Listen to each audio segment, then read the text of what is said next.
Have you ever had your keys or wallet come up missing and thought to yourself, it's like it just sprouted legs and walked off?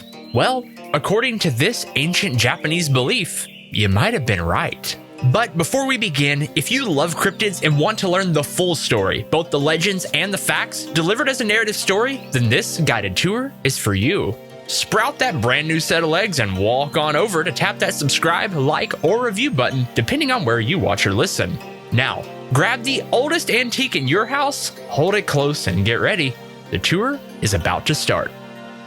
I'm Cody, and you're touring cryptids across the Atlas. My morning routine is pretty standard, really.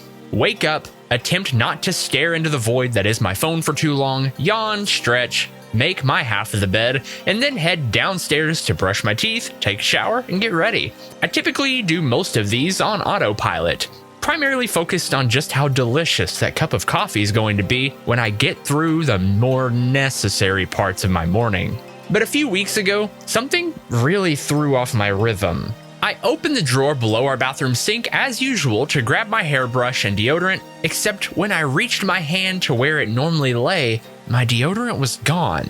Now, I had just put a brand new stick in there that week, and I keep it in the exact same spot at all times. It lays horizontal to my hairbrush in the front of the cabinet drawer right when you open it. So, assuming I must have dropped it, I looked under the vanity, in the next drawer down. I even began pulling everything out of the drawers to see if I had accidentally put it in the wrong place. But after 10 minutes of hunting, I put everything back in the drawers in their designated places and assumed I was just losing my grasp on reality. No big deal. I went and enjoyed my cup of coffee, read a couple chapters of the book I was reading through, and set about my day. An hour or so later, I hopped back into the bathroom to grab a hair tie, but when I opened my drawer, I honestly was beyond a bit shook.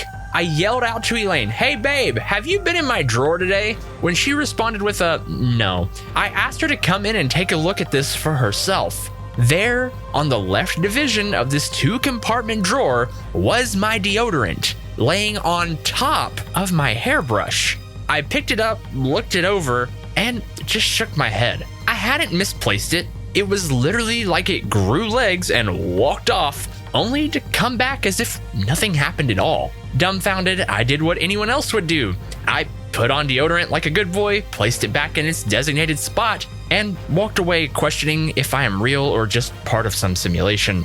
It's funny, really, because as much as this event really did blow my mind, you're probably on the other end going, yeah, I had something just like that happen to me too. Sometimes we misplace things, and other times it's as if those things misplaced themselves. But this isn't a new problem for our modern minds to ponder. As long as humans have created tools and collected trinkets, we've also had some fear of those trinkets taking on a life of their own. Many Europeans attributed this to the deviant work of fairies. In Iceland, this phenomenon might be blamed on elves. Heck, many past Christians have gone as far as to say it's the work of witchcraft and the bidding of demons. Catholics even pray to Saint Anthony, a saint supposedly gifted with the supernatural ability to find what's been lost. But to me, the best depiction of objects gaining sentience lies in the Japanese belief of Tsukumogami. Tsukumogami, literally meaning tool spirits, are the idea that after an inanimate object has existed long enough, it can take on a literal life of its own. First appearing in the Tales of Ise, section 63, it is said that when an object turns 100 years old, the object can then become occupied by a spirit. Often, these inanimate objects sprout their very own limbs, where they then begin a life of their own. Take, for instance, the Abumi Gushi. The Abumi Gushi is said to be a Tsukumogami from the stirrup of a soldier who's fallen in battle. The tales state that upon the soldier's passing, the stirrup would become alive, waiting where it falls in hopes that its rider would come back from the grave to give it purpose once more. Honestly, I can't help but imagine that tragically sad image of dogs whose owners are lost to the horrors of war laying next to their graves. Sorry for that.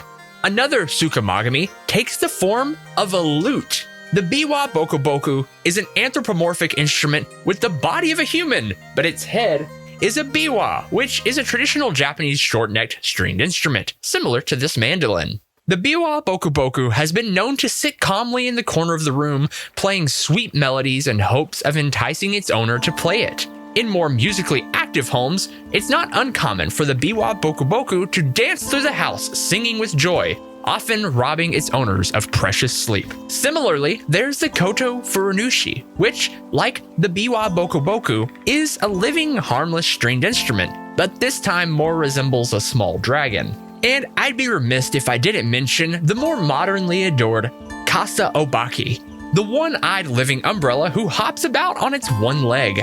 This cyclops parasol can often be seen hopping about down alleys on rainy nights. Sometimes you might even find a kasa obake in a great mood, where it will then offer you protection from the harsh elements. I need one of those, honestly. But unsurprisingly, the idea of sentient stuff doesn't always sit well with folks. The Japanese are historically very sentimental, opting to hold on to their old tools and trinkets for lifetimes of use and enjoyment. But sometimes things break. And to be honest, to many, having a living object in their house is a creepy inconvenience. So many people through the years have made it a point to toss out their objects before they reach that 100-year milestone. And in theory, that sounds great, except there's a catch. If you happen to throw out an item when it's 99 years old, traditionally it is said that upon turning 100, the spirit that inhabits the object will grow angry, transforming it into a yokai. Yokai are spirits notorious for causing a ruckus. Instead of a peaceful lute or playful parasol, you might end up with a vicious jar of sake or a constricting kimono. One such account of a yokai is known as the ungaiko. The ungaiko is a mirror, perhaps clouded or cracked, that was tossed out before its century. The ungaiko, now angered, takes on the ability to alter reflections to its will. Any human who looks into the ungaiko runs the risk of seeing a monstrous version of themselves looking back. And some unfortunate souls might find themselves transformed by this image, reshaped into hideous beasts. Then there's the bakizori. The bakizori is a tossed out flip-flop, literally translating to ghost sandal. The bakizori, upon reaching 100, grows arms and legs where it wanders about, looking to taunt those who discarded it. It's been known to sneak into people's homes, where it then taunts them as they sleep by yelling, "They have 3 eyes and 2 teeth! They have 3 eyes and 2 teeth!" I don't know what that means, to be honest, but that's what history tells us. But deranged mirrors and haunted sandals pale in comparison to the Boroborotan. The Boroborotan, or tattered futon, is a yokai that inhabits torn up mattresses. Known for wearing out before they reach their 100-year sentience, these ragged out mats come back from the dump in the middle of the night to strangle their past owners. Those very people they spent their whole lives supporting and comforting, just to be tossed out. The Boroborotan tosses their former owners out of their new bed, rises into the air, and begins to constrict around them like a mattress snake, choking the air from their lungs. Harsh. Over the years, tellings of these traditions have slowed down a bit. Consumer culture has lessened our dependency on specific tools and items. Things just don't last like they used to, as they say. But in its prime, these folktales about Tsukumogami reminded people to cherish what they had, to treat it well, and to honor the craftsmanship of others. While few probably believed in inanimate objects coming back to life in a strictly literal sense, it's easy to see how we could grow to love and cherish these items that are often older than the very hands that wield them. They're symbols of a generation. They're tokens of our ancestors. And at the height of Tsukumogami literature, these weren't machine-made goods. Every broom, basket, and bassinet were handcrafted with love. It's easy to see how these tales could take on a life of their own, and sadly, why they're not quite as popular today. But thankfully, people are beginning to push for more quality and sustainable goods. We're slowly leaning back into the trades, handcrafted products made with care, and overall, being better stewards of our time and resources by making things that matter. And maybe that explains a bit about people's restored interest in these folktales. As manga and anime have become more mainstream, Tsukumogami has started to find its place back in our modern stories. I mean, heck, look at most Pokemon that are created nowadays. So next time something turns up missing and you're left scratching your head thinking to yourself, it couldn't have just sprouted legs and walked off, maybe you're wrong. Maybe it did just that.